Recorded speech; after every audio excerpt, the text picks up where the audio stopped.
nos diz assim a palavra de Deus: o Senhor é o meu pastor, nada me faltará. Deitar-me faz em verdes pastos, guia-me mansamente a águas tranquilas. Refrigera a minha alma, guia-me pelas veredas da justiça, por amor do seu nome. Ainda que eu andasse pelo vale da sombra da morte, não temeria mal algum, porque tu estás comigo, a tua vara e o teu cajado me consolam. Preparas uma mesa perante mim, na presença dos meus inimigos. Unges a minha cabeça com óleo, o meu cálice transborda. Certamente que a bondade e a misericórdia me seguirão todos os dias da minha vida, e habitarei na casa do Senhor por longos dias. Aleluia. Senhor, meu Deus, meu Pai querido, te agradecemos, Senhor, por mais essa oportunidade que tu nos dás de estarmos na tua casa. Ministra pelo teu Espírito Santo sobre nós nesta noite, Senhor, da tua bendita palavra. Que a tua bendita palavra em nós possa estar nos alimentando, Pai querido, cuidando de cada aspecto de nossa vida, e que nós possamos, Senhor, alimentados, que nós possamos, Senhor, revigorados, revivificados pela tua palavra, Senhor, caminharmos mais uma milha na tua direção, debaixo da tua graça, de poder em poder, de vitória em vitória. Em o nome de Jesus, ministra sobre nós nessa noite, Senhor, a tua bendita palavra ao nosso coração. Em nome de Jesus nós oramos. Amém e amém. Aleluia. Podem sentar, meus amados. Graças a Deus. Aleluia. Meus irmãos, no verso 5, quando o salmista diz: preparas uma mesa para mim, perante mim, na presença dos meus inimigos, unges a minha cabeça com óleo, o meu cálice transborda. Nós já estamos aqui no final de uma história de vida, numa sequência desde o início do texto, onde lá no primeiro verso o salmista diz: o Senhor é o meu pastor e nada me faltará, quando nos dá a entender o primeiro passo de uma pessoa aceitando a Jesus Cristo como seu Salvador e dizendo: de agora em diante eu tenho um pastor, de agora em diante eu tenho um Senhor sobre a minha vida, e de agora em diante nunca mais me faltará nada, porque eu tenho o meu pastor. Agora, essa ovelha, essa pessoa já passou por alguns níveis e por alguns momentos com o seu pastor. Seu pastor já levou ela a pastos verdejantes, já levou ela a águas tranquilas, já levou ela pelo vale da sombra e da morte. Agora, no penúltimo estágio, antes da morte desta ovelha, Deus está dando vitória a ela sobre os seus inimigos. Deus está dando vitória a esta alma, a essa pessoa, sobre tudo aquilo que tinha poder sobre a sua vida, poder de ser seu inimigo.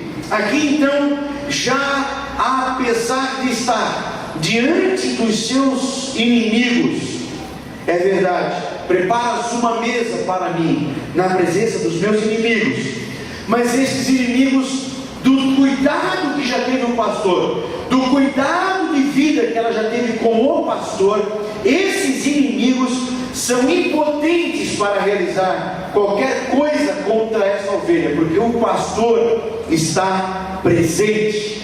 Aqui nesse caminhar dessa ovelha, agora ela está tendo vitória e conquistando vitória sobre os seus inimigos. E aqui vem já de pronto uma pergunta para nós que é importante. Toda arma ou meio é lícito para nós no combate dos nossos inimigos. Eu posso usar qualquer arma, eu posso usar qualquer coisa para vencer os meus inimigos. Obrigado, Renato. Não, meus irmãos, a palavra de Deus diz, ela já por si só responde: tu unges a minha cabeça com óleo e o meu cálice transborda. As nossas armas devem ser ungidas, as nossas ações, os nossos hábitos, caráter, temperamento, no combate aos nossos inimigos, elas têm que ser ungidas para que nós de fato possamos ter vitória sobre o nosso inimigo. Normalmente, quando nós estamos de frente dos nossos inimigos, ou quando os nossos inimigos provocam em nós alguma postura, alguma atitude, nós reagimos a uma ação do inimigo. Nós reagimos porque nós não temos essa unção sobre nós.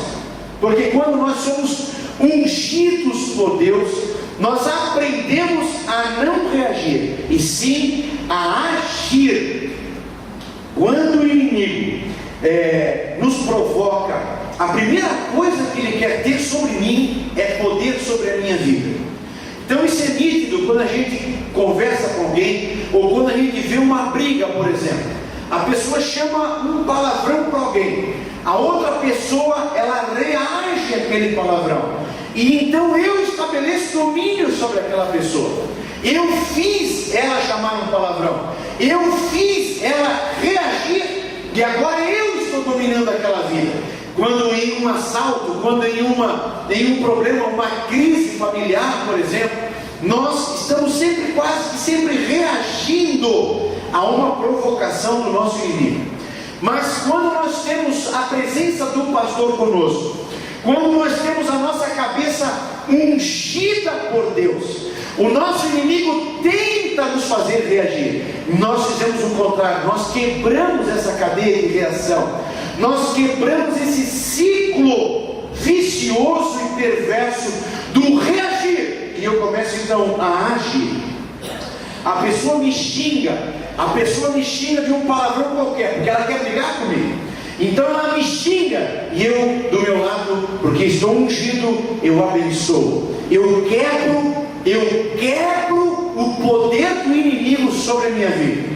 Quando o meu inimigo me xinga, e eu xingo também, ele tem poder sobre mim. Agora, quando ele me xinga, e eu o abençoo, eu quebro o poder do meu inimigo sobre a minha vida.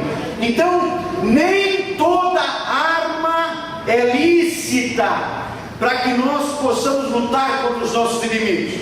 Porque para que eu possa ter vitória sobre os meus inimigos, eu preciso da unção e do cálice transbordando.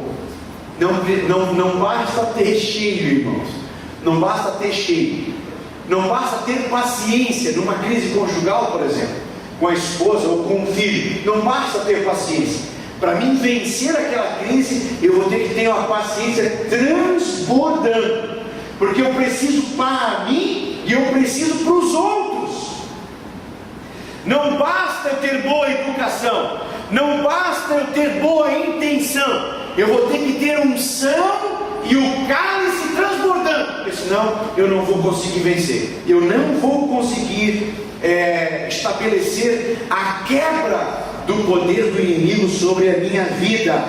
Queridos, vencer o inimigo não é o nosso objetivo só. Vencer o nosso inimigo não é só o nosso objetivo. É claro que a vitória tem a ver, mas nós precisamos ir além da vitória. Nós precisamos vencer e não ter na nossa vida um sentimento de revanche. Viu? Eu venci. Eu sabia que eu podia vencer. Eu sabia que eu podia vencer. Agora você fica aí na lamúria. Agora você fica aí. Não basta vencer. Eu tenho que vencer e ter um cálice transbordando por essa vitória. Esse cálice é a alegria que Deus nos dá por termos vencido, irmão. Não é alegria, irmão. Não é alegria. É claro, quando a gente está num jogo, por exemplo, que eu quero ganhar o jogo. Mas quando eu ganho o jogo, alguém perde. Quando eu ganho no meu casamento, quem é que tem que perder?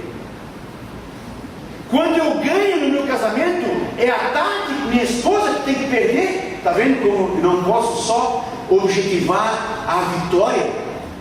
Nas nossas batalhas contra os nossos inimigos, irmãos, se eu ganhar, a Tati perde, mas ela é minha esposa. Se eu ganhar como pai, a Marina perde, mas ela é minha filha. Então a vitória é muito maior do que simplesmente eu ganhar contra os nossos inimigos. E é por isso que o Senhor diz que Ele unge a nossa cabeça com óleo, e a nossa vitória é mais do que chegar em primeiro lugar. Nós podemos, inclusive, irmãos, na nossa vitória, ganhar a pessoa para Jesus. Nós não podemos? Daniel não conseguiu. Daniel não fez com que o rei se curvasse a Deus na sua vitória. Daniel pediu para que o rei jogasse aqueles inimigos dele na cova do leão? Não, senhor. Quando o rei viu que Daniel servia a um Deus rico, poderoso, o rei se curva a esse Deus. É mais do que vitória, irmãos. Os irmãos estão me entendendo? Estão me entendendo? Porque eu sei que é comum a gente pensar em vitória, a minha vitória.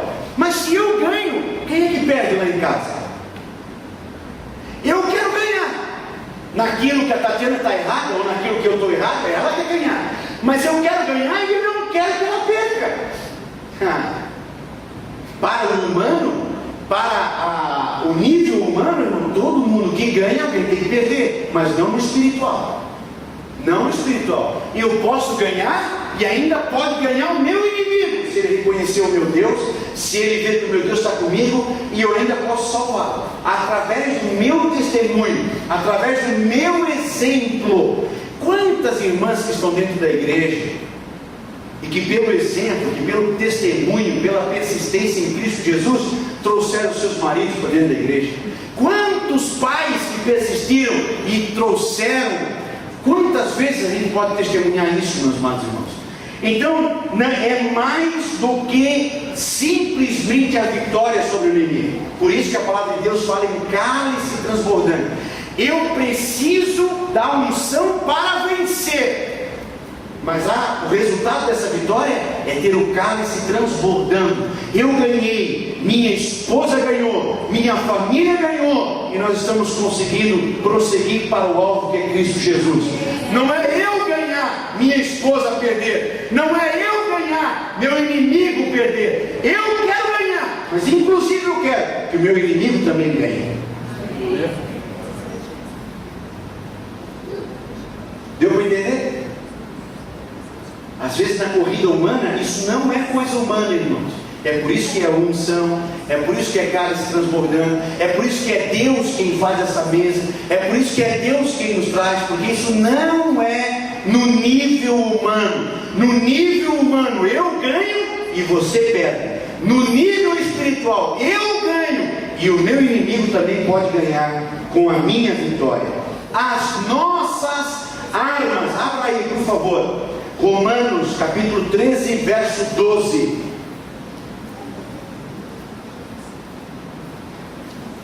Romanos capítulo 13, versículo 12.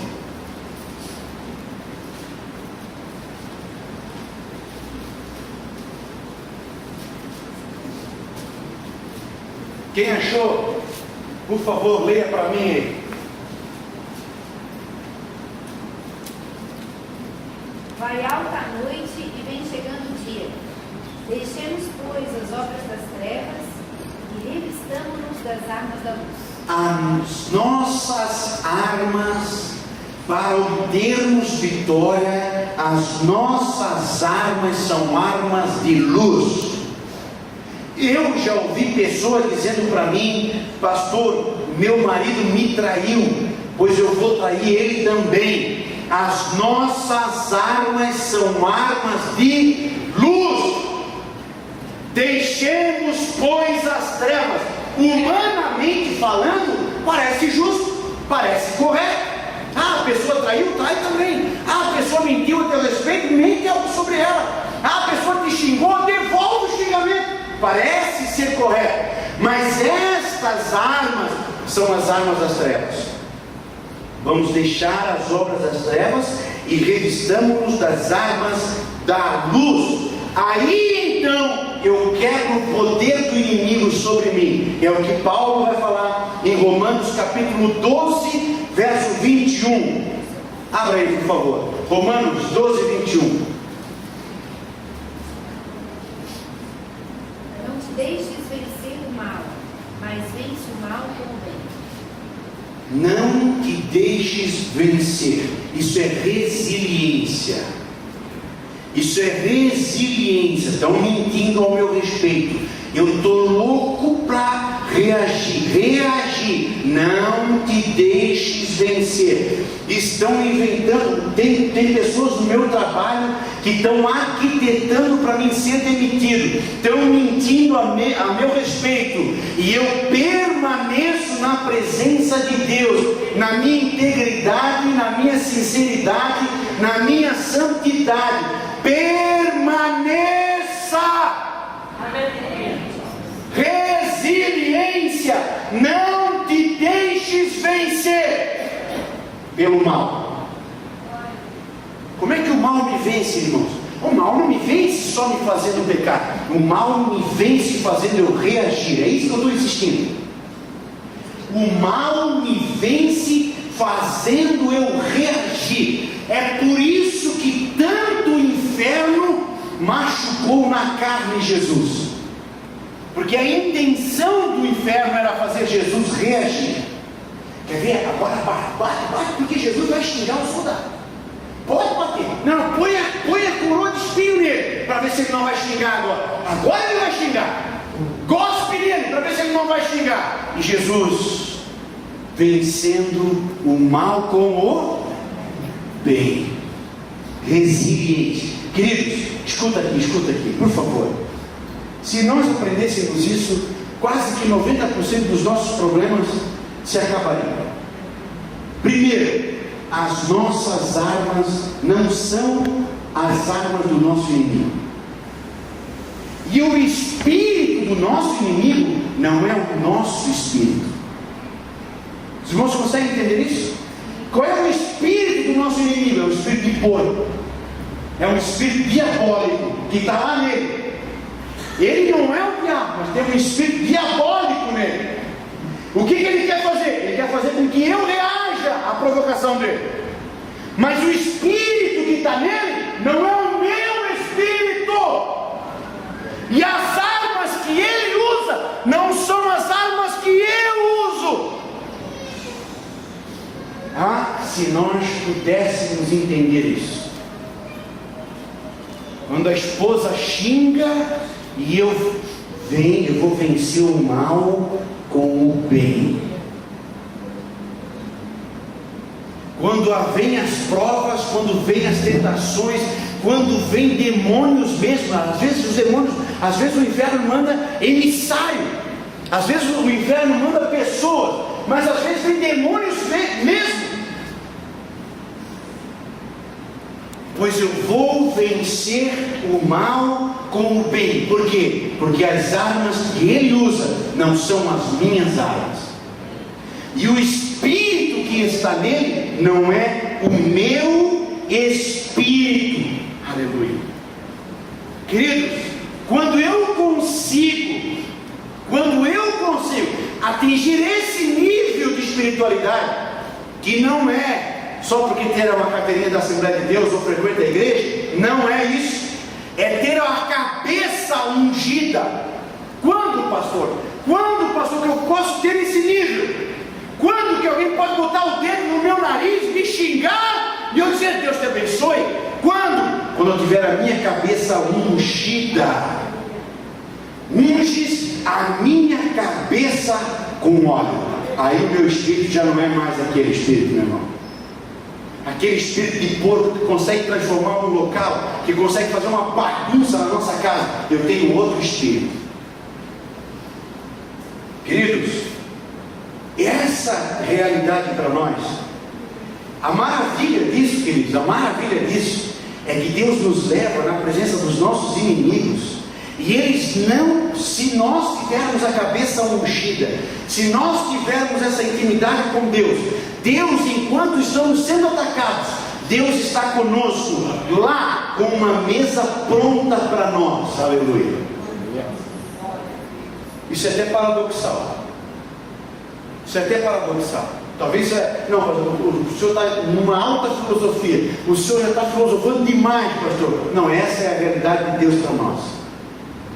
Quando Jesus Cristo estava no deserto, e Jesus Cristo teve um embate com Satanás nas suas tentações, a palavra de Deus diz que quando o diabo foi-se, os anjos vieram e serviram a Cristo. Enquanto eu estou na minha batalha, meu irmão, se eu reagir, eu perco o manjar de Deus. Outra tradução diz: preparas um manjar para mim na presença dos meus inimigos. Se eu reagir, eu perco o manjar. Agora, se eu, diante do embate, diante dos meus inimigos, permanecer debaixo da direção de Deus, enquanto eu estou sendo atacado, Deus está cuidando muito bem de mim. Isso, irmãos, a gente não consegue só porque frequenta a igreja. Isso eu não adquiro só porque eu canto aqui os hinos do louvor e choro de vez em quando. Isso aqui eu adquiro porque eu estou vivendo a presença do bom pastor comigo. Aleluia. Olha como é que começa esse texto. Nós aqui estamos numa profundidade nesse capítulo, mas olha como é que ele começa. Como é que ele começa? O Senhor é o meu pastor, nada me faltará. Aqui no verso 5 é resiliência, mas no verso 1 chama-se resolução. Eu tomei uma decisão e ponto. O Senhor é o meu pastor. Acabou. Eu não obedeço às provocações do diabo. Eu não obedeço às provocações do meu inimigo. Por quê? Porque eu tenho pastor.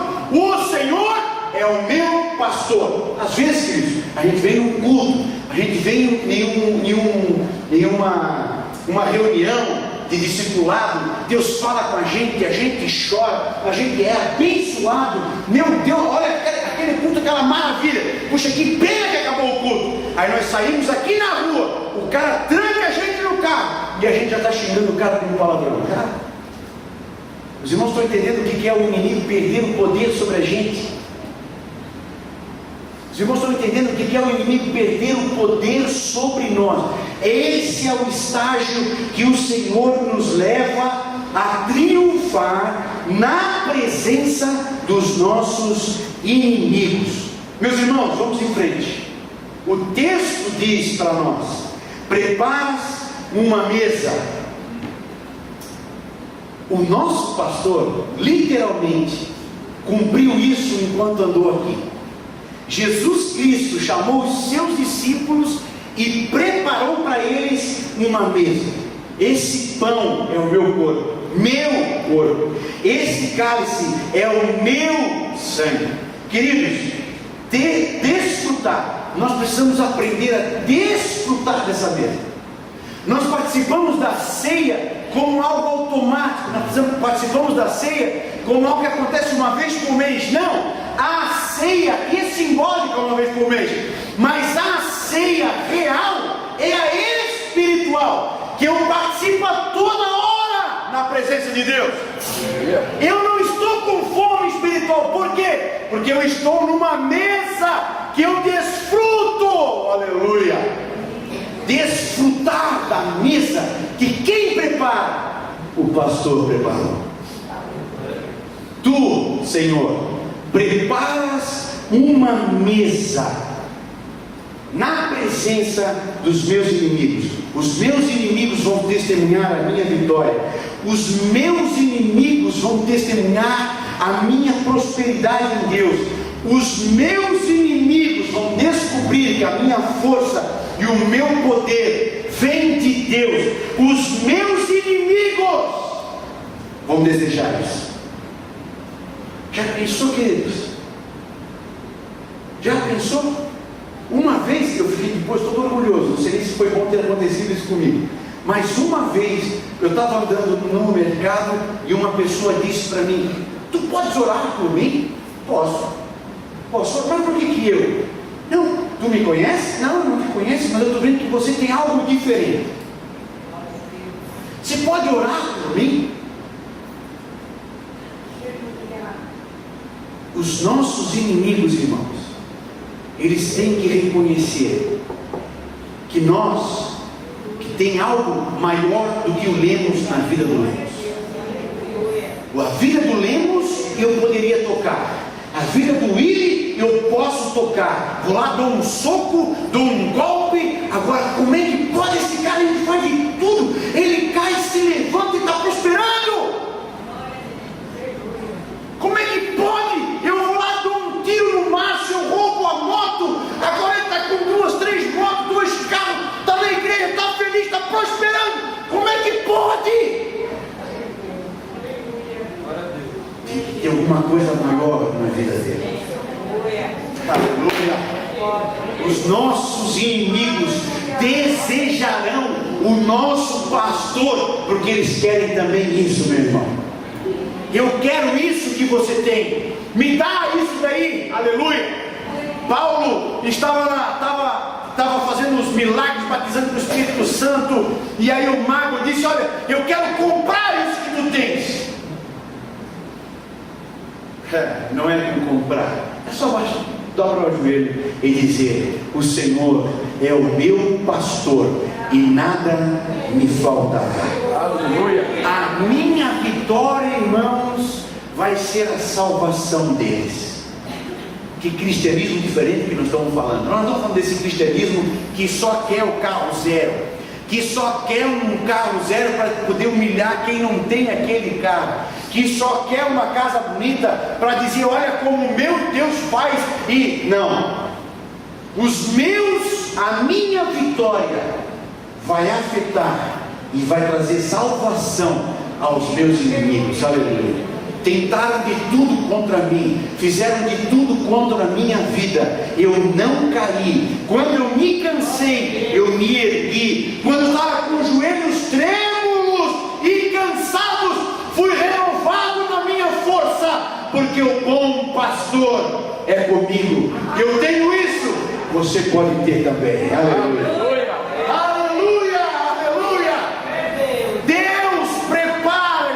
Olha só que palavra linda.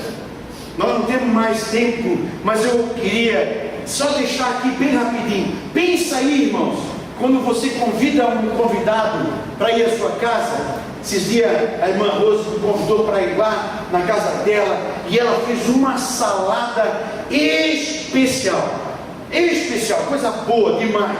Agora estou comendo mais salada, quase acabei com a salada dela, mas muito boa. A salada era boa, mas eu como visita na casa dela, eu também considero isso. Puxa, é uma mulher, é esposa, é mãe, tem uma empresa para cuidar, e estava aqui fazendo uma salada para mim, cuidando e desfiando a manga, e desfiando fruta, e colocando eu gostei daquilo, palmito junto com, eu acho que era peru, né? E tal, coisa boa. Pô, fazendo isso para mim. Escuta. Deus, aleluia, preparando um manjar para nós. Já pensou o que é isso, meus irmãos? Já pensou o que é isso?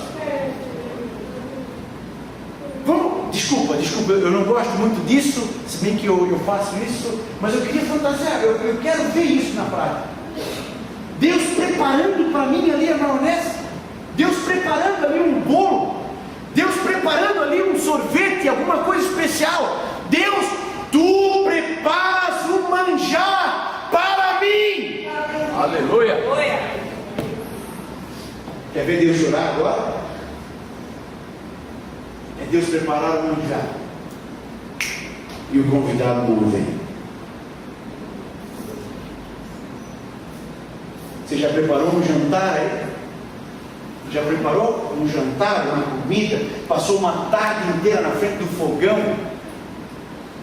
e preparando aquele bolo e não deu certo, aí você quer fazer o bolo dar certo, e aquela bagunça na cozinha, aquela montura de louça, chega no final do dia cansada, toda, e aí você está lá e senta na mesa, já acendeu a luzinha de vela, olha, disse que chegava às 8 horas, e dá 8 horas, e dá 8h15, dá 9 horas, e dá 10 horas, dá 11 horas, e você quiser, ele não vai vir.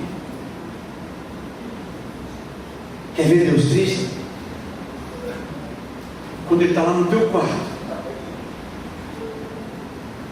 com um manjar preparado, no teu quarto, e você chega em casa, toma um banho, descansado, e agora já põe o pijama, está aquecidinho, e aí você fecha a porta e diz, ele fechou a porta, agora ele vai falar comigo. Você simplesmente deita na cama e dorme. Ele tinha preparado um manjar para ti ali. Aleluia. Ele prepara para mim um manjar. Senhor, hoje eu não posso passar sem comer o que Tu preparou para mim, Senhor.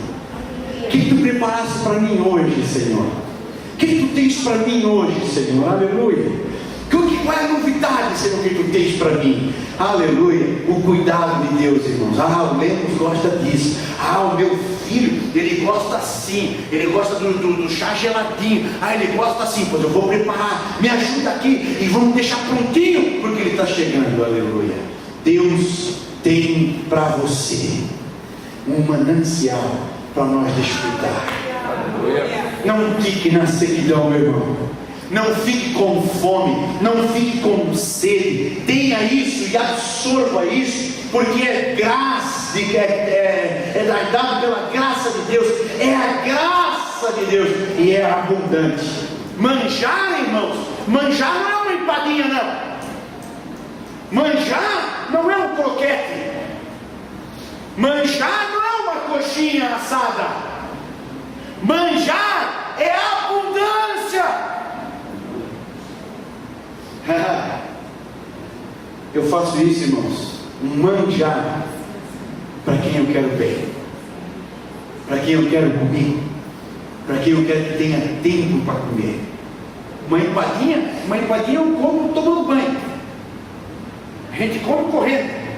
Não, agora é hora de manjar. Senta aqui, tem o bolinho, tem a entrada, tem a saladinha fria, depois tem o caldinho quente da sopa, depois tem mais isso daqui, depois tem isso daqui, por último, olha só, preparei aqui uma picanha com caldo de alho, depois ainda tem um sorvetinho, um bolinho que eu fiz para você, um petit gâteau. Uau, não dá para comer correndo, eu vou ter que sentar. É assim que Deus nos quer. Senta aqui. Vamos comer? Aleluia. Ele prepara um manjar para nós. Unges a minha cabeça com óleo.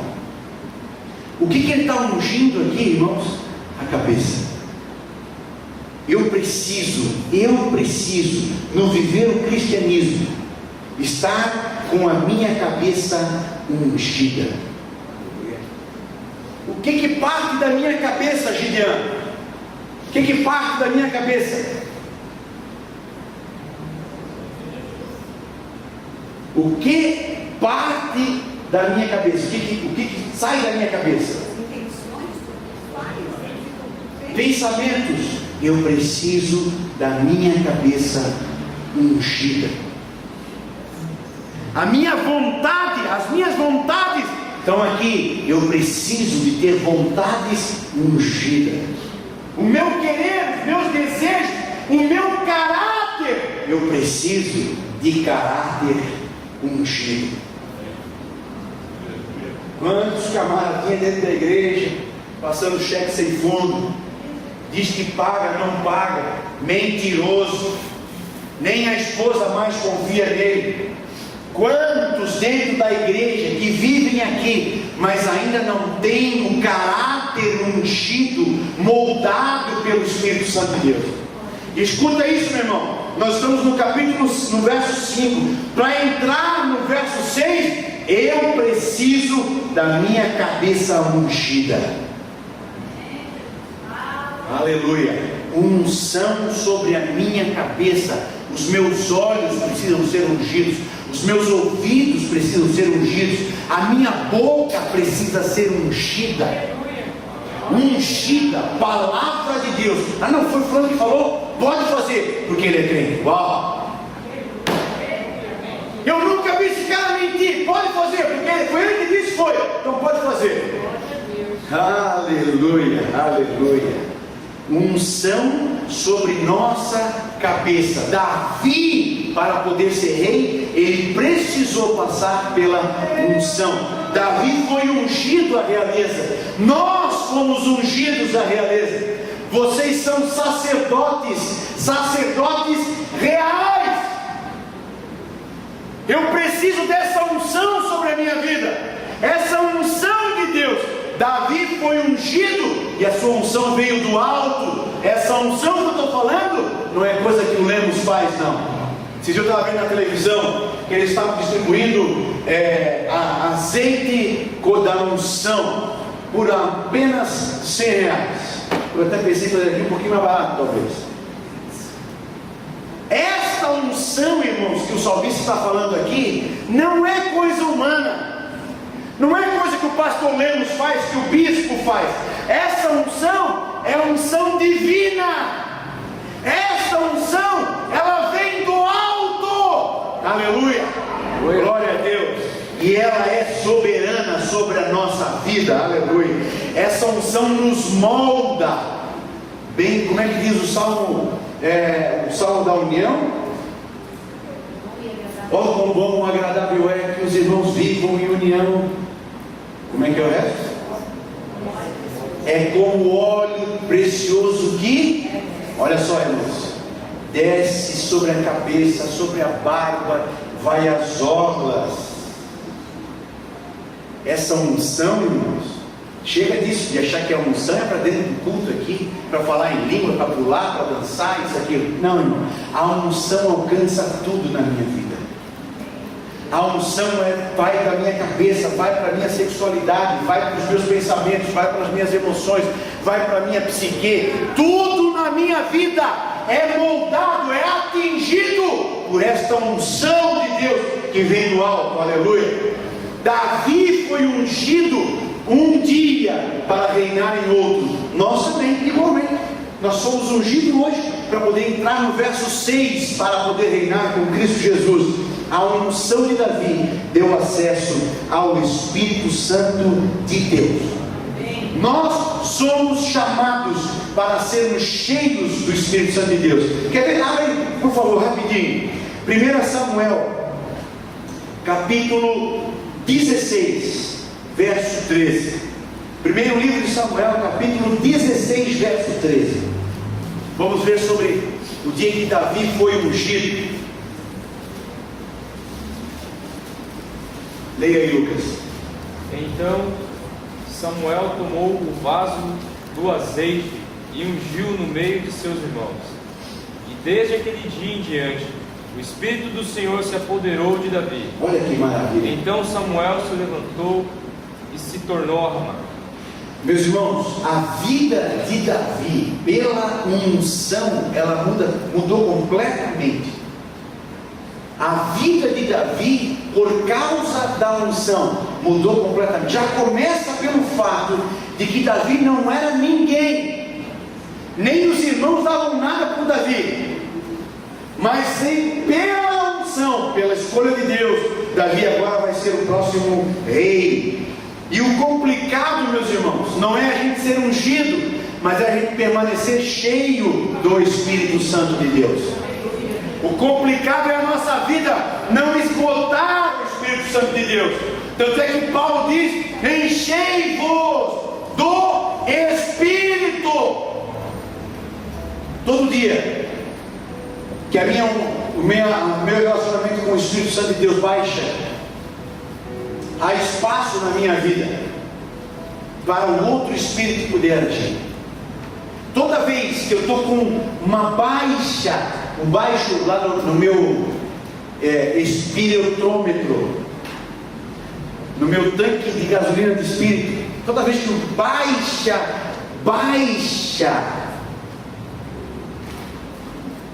eu estou dando oportunidade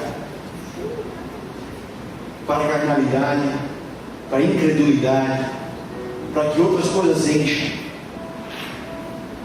Mas quando eu estou cheio do Espírito Santo de Deus, não tem espaço na minha vida. Não tem espaço na minha vida para pensamentos impróprios, para conduta enganosa. Não tem espaço na minha vida. A unção do Espírito Santo de Deus mudou a postura de Davi. Antes de Davi ser ungido, Davi matou um leão, Davi matou um urso por defesa. Mas depois que ele estava cheio do Espírito, olha só, irmãos, depois que estava cheio do Espírito Santo de Deus, Saul não conseguiu fazer Davi matá-lo. Saul não conseguiu fazer Davi matá-lo. Saul provocou tanto Davi. Saul teve tantas oportunidades e provocou tanto, porque Saul queria que Davi reagisse. Mas Davi agora já estava ungido. E o Espírito Santo de Deus, controlando o temperamento, controlando o caráter de Davi, não permitiu que Davi caísse nessa armadilha. Transborda o meu cálice. Veja só, irmãos, tudo é aumentativo, tudo é em grande escala. Preparas um manjar, unges a minha cabeça. Essa unção no hebraico é muita, é transbordar, e transportas o meu cálice. O nosso Deus não é um Deus de gotinhas de bênção. O nosso Deus não é um Deus que faz com que as coisas para nós sejam pequenas. Ele cuida de nós em abundância. Ele tem para nós em abundância. É mais do que a suficiência. É mais do que a suficiência. Ele nos dá em abundância. Salvação, por exemplo. Jesus não me salvou só a minha alma do inferno. Não, Ele salvou minha alma do inferno e colocou minha alma no reino dele. Ele transborda, Ele vai além nas ações dele. Mais do que eu penso, mais do que deseja meu coração, mais do que sobe ao meu pensamento, é o que Ele faz pela minha vida. Transborda, transbordante. Jesus não salvou só a minha alma. Jesus quer alcançar a minha família. Jesus quer salvar todo o meu corpo, minha alma, meu espírito. Há uma ação de Deus transbordante, abundante. Jesus não perdoou só alguns pecados da nossa vida. Jesus perdoou todos os nossos pecados. Jesus não santifica só o nosso corpo ou só a nossa alma. Ele é abundante. Ele santifica corpo, Ele santifica alma, Ele santifica o nosso espírito. Jesus é a nossa abundante provisão. Aleluia. Eu termino dizendo isso para você, querido. Nós às vezes passamos dias de sequidão espiritual. Nós às vezes passamos dias em que nos encontramos com fome de Deus. Parece que Deus não responde, parece que Deus não está perto, parece que Deus não me ouve. É o contrário, querido. É muito o contrário. Deus tem provisão abundante para a tua vida. Talvez em parte da tua vida, talvez em algum momento da tua vida, talvez em algo do teu ser. Nessa noite você se sinta num deserto sozinho, mas é o contrário. O meu pastor está comigo. Ele prepara uma mesa para mim. Ele unge a minha cabeça e o meu cálice transborda. Você não está sozinho. Você tem alimento e você tem a presença de Deus contigo. A provisão espiritual para a nossa vida, para a nossa vitória, está no fato de nós com certeza e com fé clamarmos e dizermos: o Senhor é o meu pastor e nada vai me faltar.